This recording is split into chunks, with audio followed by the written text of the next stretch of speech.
ডিমটা দৌড় না মারে, কেন ডিম তো পিছলা হয় না, এই জন্য টিস্যু পেপার নিয়ে আমি সুন্দরভাবে কাটলাম। আর খাসি মাংসতে একটু আমি দিয়ে দিলাম টক দইটা দিতে হয় কি হয় না জানি না, কিন্তু টক দই নাকি দিতেই ভালো লাগে আর কি খাসি মাংসে, তো আমার কাছে অতটাও মনে হয় না।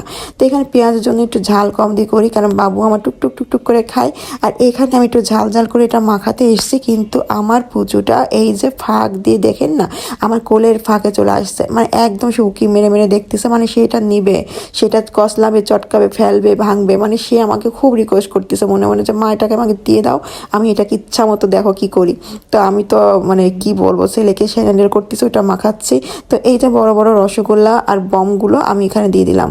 তো এইদিকে আমার খাসি মাংসটা কিন্তু হয়ে গেল। আমি তো যেহেতু প্রেশার কুকারে দিয়ে মাংস রান্না করি না, চুলোতে দিয়ে করি, গ্যাস গেলে যাক বাবা, কিন্তু রান্নাটা আমার একদম ভালো হতে হবে।